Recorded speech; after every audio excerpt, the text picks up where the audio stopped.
کل ہے 9 جنوری، کل پنجاب اسمبلی کا اجلاس ہوگا ضرور، لیکن وزیر اعلیٰ اعتماد کا ووٹ نہیں لیں گے۔ پنجاب اسمبلی کے جاری کردہ ایجنڈے میں کل اعتماد کا ووٹ لینا شامل نہیں۔ بیورو چیف جیو نیوز لاہور رئیس انصاری ہمارے ساتھ موجود ہیں۔ رئیس صاحب کیا خبریں ہیں؟ دیکھیں بالکل، جب یہ ہائی کورٹ نے حکم کیا تھا، جو انڈر ٹیکنگ دی تھی پرویز الہی صاحب نے اسمبلی نہ توڑنے کی، اس پر ہائی کورٹ نے یہ حکم دیا تھا کہ جو گورنر کے 19 کے اور 22 کے جو آرڈر ہیں وہ سسپینڈ کیے جاتے ہیں، اور اگر اس پرویز الہی صاحب اگر اعتماد کا ووٹ لینا چاہیں وزیر اعلیٰ تو یہ حکم ان کو نہیں روکے گا۔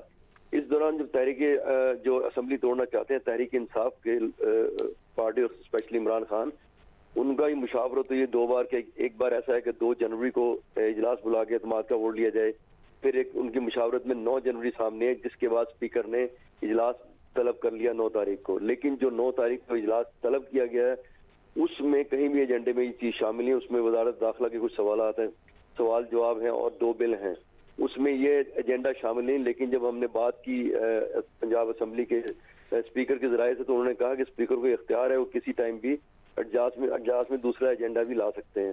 اور اگر دوسری طرف دیکھا جائے تو جو نون لیگ ہے، انہوں نے حالانکہ ان کو نہ بھی اسمبلی میں ہے تو اعتماد کا ووٹ لینے تو پرویز الہی صاحب نے ہے نا، اس میں نون لیگ کا تعلق نہیں اپوزیشن کا، لیکن نون لیگ نے کل اپنا طاقت کا مظاہرہ کرنے کے لیے پالیسی بنائی ہے، اور کل سعد رفیق اور رانا صلی اللہ کی صدارت میں اجلاس ہو رہا ہے جو شور شرابہ کریں گے۔ بہت شکریہ رئیس انصاری۔ کل نون لیگ نے طاقت کا مظاہرہ کرنے کا پلان بنایا ہے پنجاب اسمبلی نے۔ بدارت بیورو چیف جیو نیوز لاہور رئیس انصاری۔ رہنما نون لیگ رانا مشہود نے کہا ہے کہ وزیر اعلیٰ پنجاب پرویز الہی کے پاس اعتماد کا ووٹ کے لیے درکار 186 ووٹ پورے نہیں ہیں، اسی لیے وہ اعتماد کے ووٹ سے بھاگ رہے ہیں۔ لاہور میں گفتگو کرتے ہوئے رانا مشہود کا کہنا تھا کہ حکمراں اتحاد کے ارکان پنجاب حکومت سے ناراض ہیں۔ مسلم لیگ قاف کے رہنما چودھری شجاعت حسین نے کہا ہے کہ کچھ بھی ہو جائے پنجاب اسمبلی نہیں ٹوٹے گی، فی الحال ملک میں الیکشن کا کوئی امکان نہیں۔ جے یو ایف اے کے رہنما مولانا عبدالغفور حیدری سے چودھری شجاعت حسین کی ملاقات ہوئی۔ اس ملاقات میں پنجاب اور ملک کی سیاسی صورتحال پر تبادلہ خیال کیا گیا۔ چودھری شجاعت کا کہنا تھا کہ صوبائی حکومتوں کا فرض ہے کہ اشیاء مہنگی ہونے پر ایکشن لیں۔ آٹے کی بڑھتی قیمتوں سے عام آدمی بہت زیادہ پریشان ہے۔ مولانا عبدالغفور حیدری کا کہنا ہے کہ عمران خان نے ملک میں گالی کلچر کو فروغ دیا۔ عمرانی فتنے نے ملک کو ہر طرح سے نقصان پہنچایا ہے۔ پی ڈی ایم حکومت گرتی ہوئی ملکی معیشت کو سہارا دے رہی ہے۔ چیئرمین تحریک انصاف عمران خان نے کہا ہے کہ اسٹیبلشمنٹ نے ماضی سے کوئی سبق نہیں سیکھا، آج بھی ملک میں پولیٹیکل انجینئرنگ ہو رہی ہے۔ کراچی میں خواتین کے بلدیاتی کنونشن سے ویڈیو لنک کے ذریعے خطاب کرتے ہوئے عمران خان نے کہا کہ ایم کیو ایم کو اکٹھا اور بلوچستان عوامی پارٹی کو پیپلز پارٹی میں دھکیلا جا رہا ہے۔ جنوبی پنجاب میں امیدواروں کو فون آ رہے ہیں، پیپلز پارٹی کو مضبوط کریں۔ اسٹیبلشمنٹ خدا کے واسطے پولیٹیکل انجینئرنگ نہ کرے، شفاف الیکشن اور مضبوط حکومت کے سوا تباہی سے نکلنے کا کوئی اور راستہ نہیں۔ پی ڈی ایم کے ریلو کٹے ملک کو بحران سے نہیں نکال سکتے۔ پیپلز پارٹی کراچی کے تحت بلدیاتی انتخابات کے سلسلے میں ریلی نکالی گئی۔ ریلی سے خطاب میں صوبائی وزیر سعید غنی نے دعویٰ کیا کہ شہر کا میئر پیپلز پارٹی کا ہوگا۔ تفصیلات اس رپورٹ میں۔ کراچی میں پاکستان پیپلز پارٹی نے بلدیاتی الیکشن کے لیے مہم کا آغاز کر دیا۔ اس سلسلے میں بلاول ہاؤس سے ریلی نکالی گئی۔ ریلی میں موٹر سائیکل اور دیگر گاڑیوں پر کارکنان کی بڑی تعداد نے شرکت کی۔ ریلی شارع فیصل سے ہوتی ہوئی اسٹار گیٹ پہنچی۔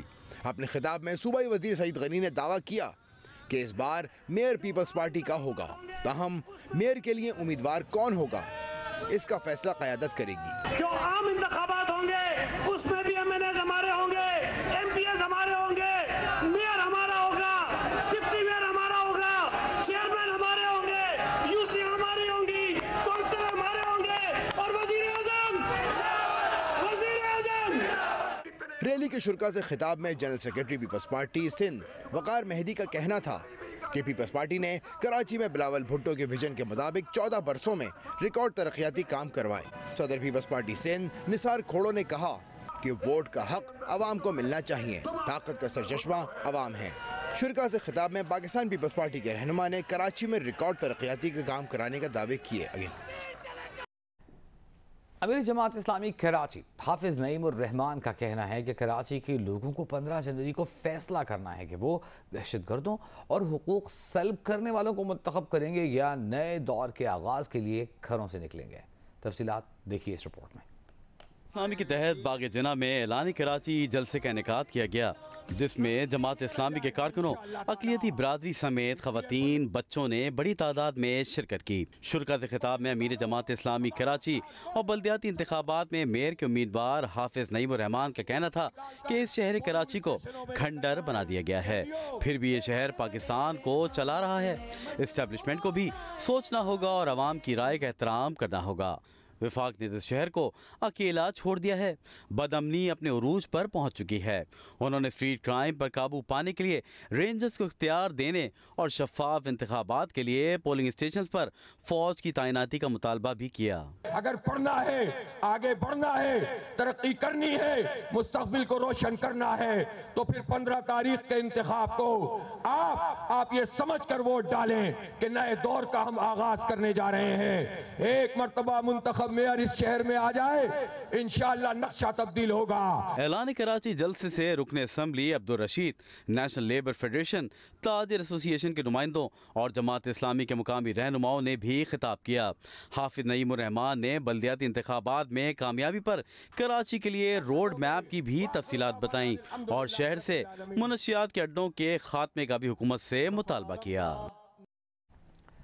پی ٹی آئی کے منحرف رکن قومی اسمبلی ناصر خان موسیٰ نے کہا ہے کہ فوج کی مدد کے بغیر عمران خان کبھی وزیر اعظم نہیں بن سکتے تھے۔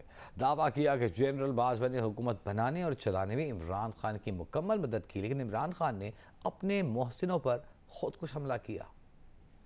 جنرل باجوہ نے تو اقتدار سے نہیں نکالا، البتہ جنرل باجوہ نے اس کو اقتدار میں لائے ہیں۔ میں تو کہہ رہا ہوں کہ یہ تو اس نے خودکش وہ کیا ہے اپنے محسنوں پر، کہ ہر بندہ یہ کہہ رہا ہے اور ہم بھی یہ سوچتے ہیں کہ چونکہ ہمارے جو بعض اوقات ہماری نالات پارٹی سے تو جب ہم نہیں جا رہے تھے اور ہمیں گلے تھے کہ جی ہمیں فنڈز علاقے کی ایشوز ہیں، مسائل ہیں، ہمارے لئے کوئی منسٹر ہمیں سننے کے لیے تیار نہیں ہے، تو یہی لوگ ہمیں فون کر کے ریکویسٹ کر کے کہ جی یہ بل ہے اور پاکستان کے مفاد میں ہے اور یہ تو ہمیں تو وہ لے آتے تھے۔ تو اگرچہ حالات ایسے تھے سٹارٹ میں کہ کوئی بھی ان کے ساتھ عدم اعتماد تو 8 ماہ 9 ماہ پہلے آئے تھے نا، میرے خیال میں اگر وہ لوگ ان کو سپورٹ نہ کرتے تو وہ پہلے تھے، چونکہ ہمارے ہاں کرائسس پہلے بھی تھے۔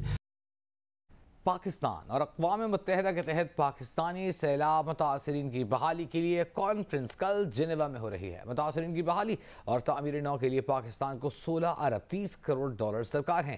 وزیر اعظم شہباز شریف کانفرنس میں شرکت کے لیے وفد کے ہمراہ جنیوا روانہ ہو گئے۔ کانفرنس میں وزیر اعظم سیلاب متاثرین کی بحالی کا فریم ورک پیش کریں گے۔ اقوام متحدہ کے سیکرٹری جنرل انطونیو گوتیرس اور فرانسیسی صدر بھی کانفرنس سے خطاب کریں گے۔ سی وی یو کراچی سے لڑکی کی لاش ملنے کے کیس کی تحقیقات میں پیش رفت ہوئی ہے۔ جانیں گے دشان شاہ سے۔ دشان جی دیکھیں، بالکل آج ایک لڑکی کی لاش ملی تھی، اس حوالے سے جب اس کا پوسٹ مارٹم کے لیے بھیجا گیا تو فیمیل ایم ایل او نے تفتیشکاروں کو بتایا کہ خاتون کی لاش 2 دن پرانی نہیں بلکہ 3 سے 4 گھنٹے پرانی ہے۔ ساتھ ساتھ انہوں نے S S P investigation Zahida Parveen کو یہ بھی بتایا کہ اس کے جو موت کے جو حقائق ہیں وہ کیمیکل ایگزامینیشن کے بعد سامنے لائے جائیں گے۔ اس کے علاوہ جس شخص نے خاتون کے سمندر میں چھلانگ مارنے کی اطلاع 15 کو دی تھی، اس کو بھی پولیس نے طلب کر لیا ہے۔ اور بہت شکریہ دشان شاہ آپ کا۔